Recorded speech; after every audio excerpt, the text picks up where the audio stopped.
Всем большой привет! Сегодня готовлю простое блюдо – тушеную капусту с мясом. Блюдо хоть и простое, но чтобы результат был действительно вкусным, и ее съели очень быстро, без лишней кислоты, всевозможных зажарок, томатной пасты, и чтобы капуста не расползалась после тушения и была в то же время нежной и сочной.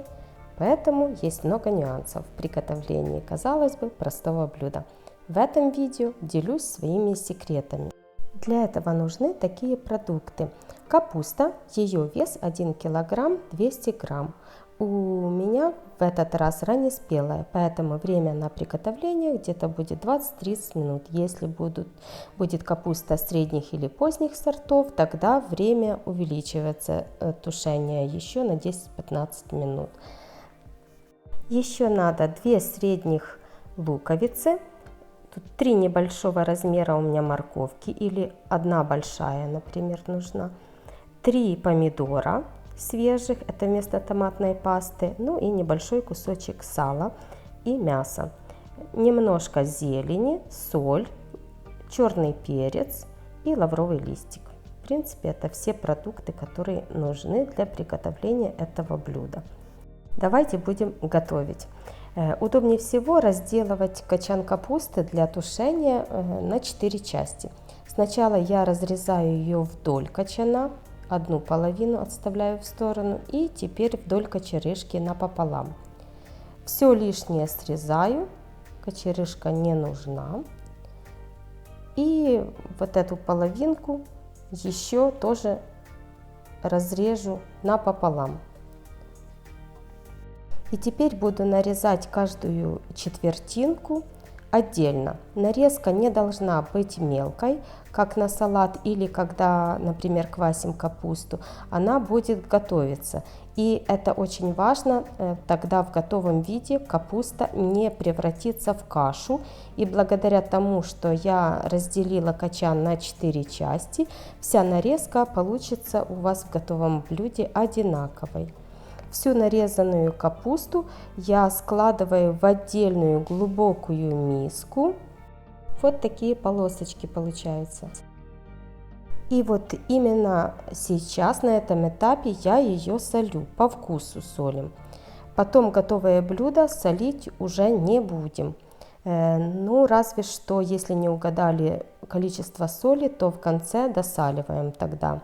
На 1 кг 200 грамм капусты, как в моем случае, это 2 полных чайных ложки с горкой соли. Теперь обязательно немного приминаю рукой и в то же время перемешиваю ее.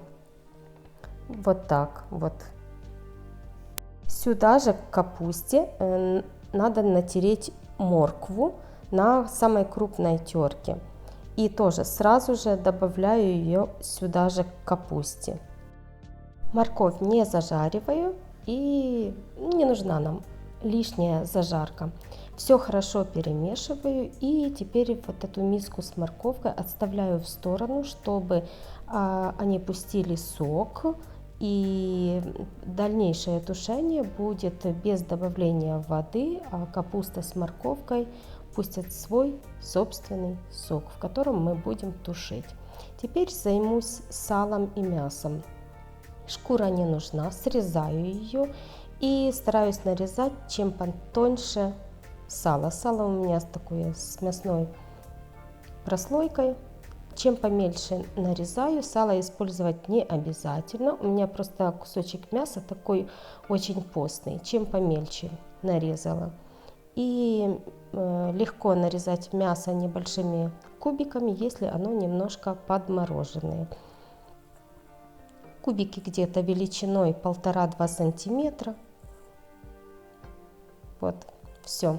Мясо нарезанное. Теперь на разогретую сковородку отправляю сначала сало. Когда оно немножко подрумянится, сразу же добавляю мясо.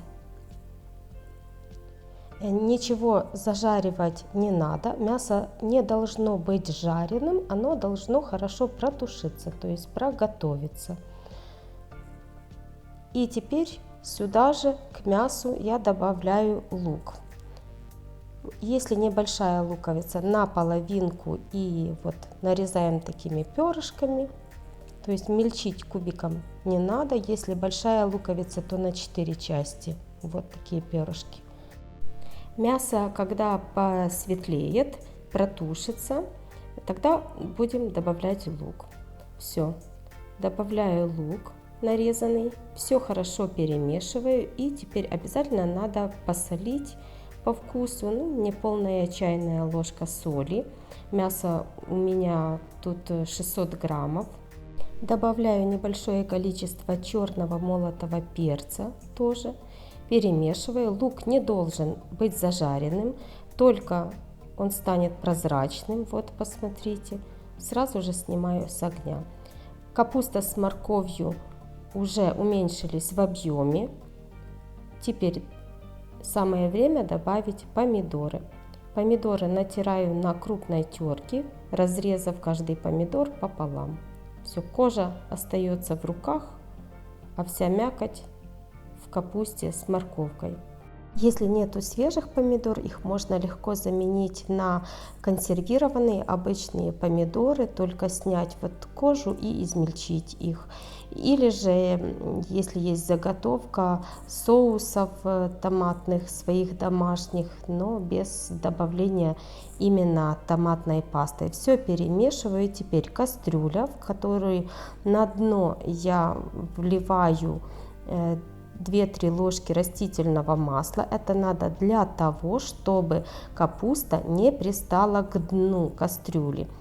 Половину капусты я отправила в кастрюлю, посередине мясо с луком и остальную часть капусты. Ничего не мешаю, накрываю крышкой и на самый маленький огонь. Вот когда капуста уже пустила сок, там видно, первых 15 минут, видите, сколько сока, я воды ничего не добавляла. Когда прошло 15 минут на медленном огне, перемешиваю только первый раз. Это для того, чтобы капуста потом и не разваливалась, держала форму. Накрываю крышкой и тушу еще 10 минут. Когда прошло еще 10 минут, тоже все хорошо перемешиваю. Добавляю лавровый листик и небольшое количество, ну это по желанию, зелени, в данном случае петрушка.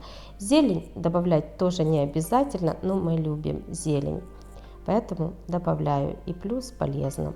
Перемешиваю буквально еще 5 минут и можно подавать к столу.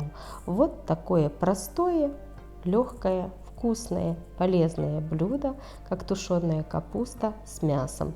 Друзья, получается. Очень надеюсь, что рецепт вам пришелся по душе и вы будете так готовить. Если это действительно так, не забывайте оставлять свои комментарии, подписываться на мой канал, кто не подписался. Ну а я с вами на этом прощаюсь. Всем пока и всем до новых встреч. С вами была Виктория. Пока-пока.